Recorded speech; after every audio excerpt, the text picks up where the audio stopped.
In this video, we go through a series of practice exercises that will help us draw a rose in pen and ink from imagination. Whether you can or cannot picture it in your mind, today we're constructing a rose using basic shapes. In a sketch pad with soft lead pencil, we start with an oval, then a bigger one, then a smaller one at the bottom. They connect to make an outline shape of a sleeping rose, a bud. One that hasn't bloomed yet. We'll say it's shaped like an egg, and a cylindrical tube for the stem.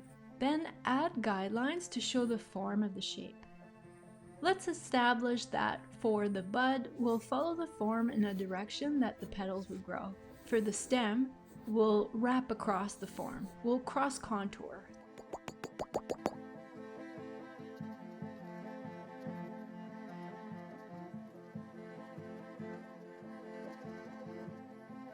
To maximize our practice, I'm drawing it again, though you can use the same drawing for the ink application. With a felt tip or a larger fine liner pen, we'll go ahead and ink it. Our objective is using line direction to communicate the form. Starting from the top, pulling the lines, following along the length of the form. For the stem, we'll use short curved dashes that cross the contour of the form, keeping the spacing as even as possible.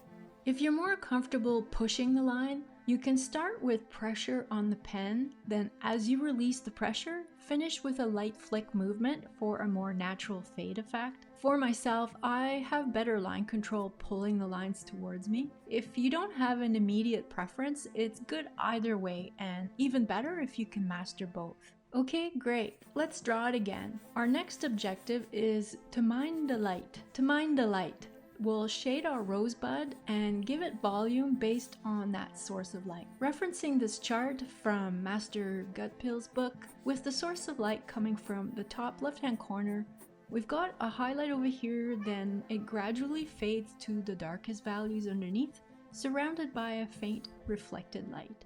You can find this book, the tools I use, and additional pen and ink resources on my website. The link is in the description. As a bonus exercise, we'll also draw up some diagonal lines to create a background effect. You can set 1 or 2 marks with a ruler and freehand the remainder. This is a good way to develop hand control. Now we'll roughly shade the tones with our pencil as guideline, starting with the darkest area.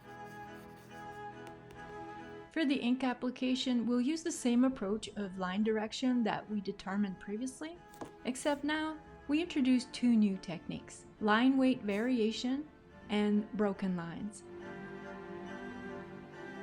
I flip the drawing so that I can ink at my preferred angle. I apply pressure on the pen, following the form, then release pressure in the areas of lighter values. Leave gradual gaps for the highlights to indicate a shift in values, keeping with our pencil guideline. Then I make adjustments to the relationship of values by carefully adding lines in the areas that benefit from darker value. This builds shadows and midtones gradually. I'm doing this by adding marks between the lines.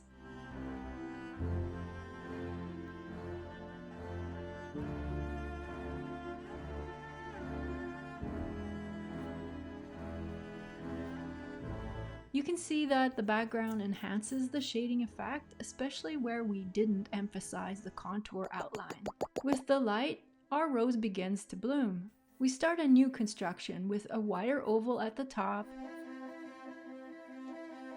Same principle for the tubular stem with the addition of leaves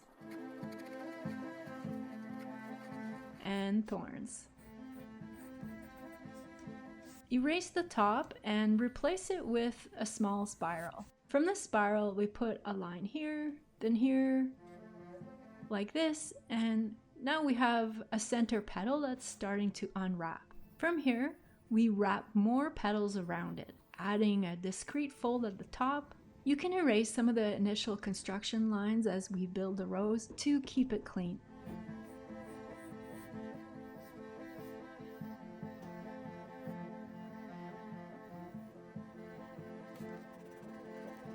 Here, adding folds to the petals that are wrapped in the front.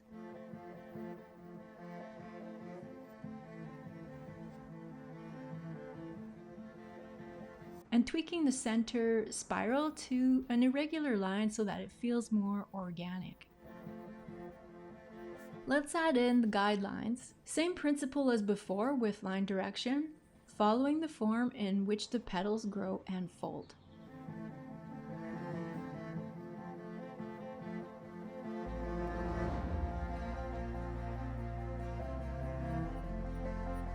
For the ink application, we apply what we practiced to this new structure, creating form with line direction and line width by varying the pressure.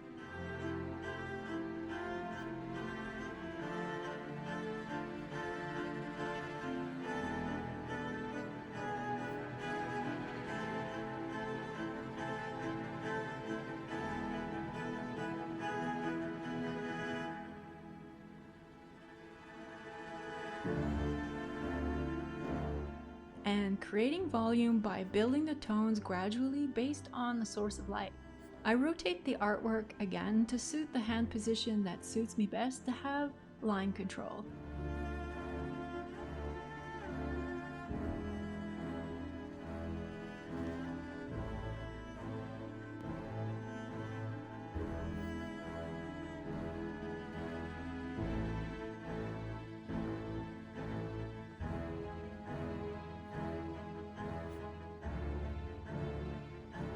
The folds of the petal create additional cast shadows, and I'm responding by bringing the lines closer together.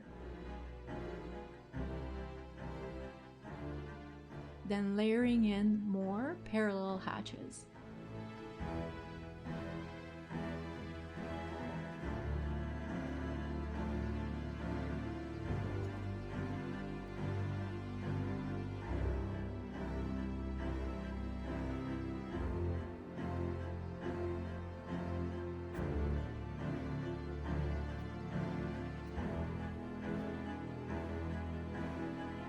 We'll go ahead and texture the leaves. For the stem, again with cross contour lines that are thicker on the shadow side. Then add weight to bump up the contrast where we'd expect elements to be in shadow.